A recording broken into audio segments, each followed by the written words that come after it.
Hey everyone, welcome back to Expert Travel with Erin for another short talk about St. John. One of the things that I love about St. John, and I think my whole family loves about St. John, is the diverse beaches.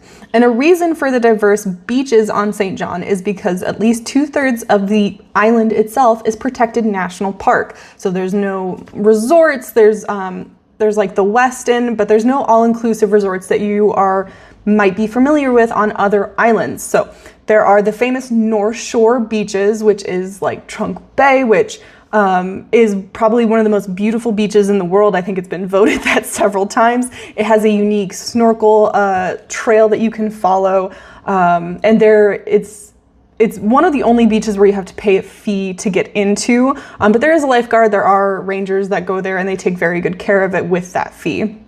And then there is Maho Bay, which is a family favorite. This is the go-to spot for sea turtles because it's very shallow. There's lots of seaweed and sea grass that the turtles will do, and they will nest there. So a lot of us like to go out and snorkel there. I rent a paddleboard and go with my son. We saw about 4 or 5 turtles this past trip just in Maho Bay, just at one visit.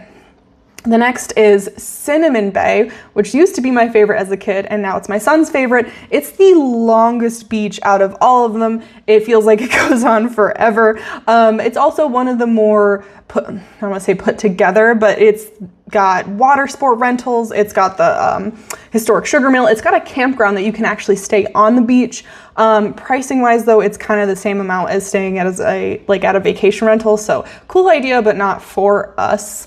If you want to be steps from the sand, happy to figure out Cinnamon Bay for you. But it's a lovely, expansive beach with the sand there is amazing. The waves can be a little rougher there just because it's not as protected as some of the other bays. Then there is Honeymoon Beach. That's accessible by a short hike from Lind Point Trail.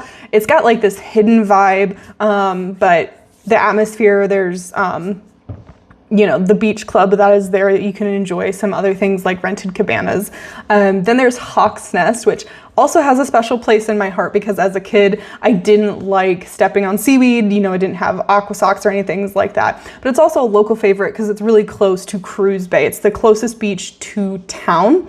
And then there's Salmon Bay. That is a quieter that you have to get to from Honeymoon Beach. So you have to even trek further after you get to Honeymoon Beach. So those are all the famous North Shore ones. And then there are the South Shore and East End. Those are a little more rugged.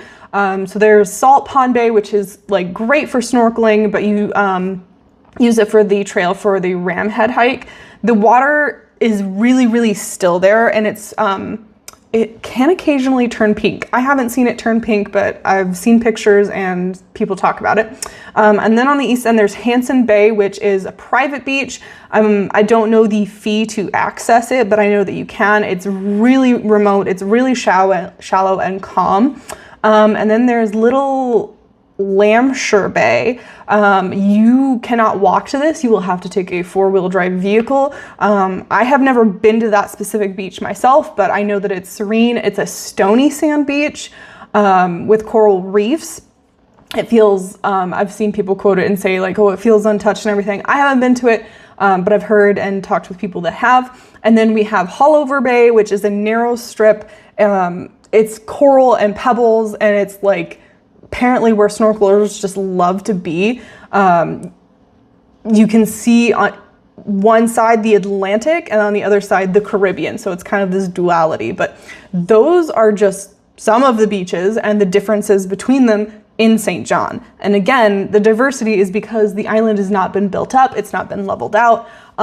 So every day you go to a different beach, you don't have to go to a different beach, but we choose to usually do that. It's kind of like you're experiencing a different beach vacation based on what beach that you go to. So that's one of the reasons that we love to visit St. John and why my family goes almost every year. So you kind of get a beach for your own vibe, if you will. So if you have any questions about St. John, always happy to answer, and I'll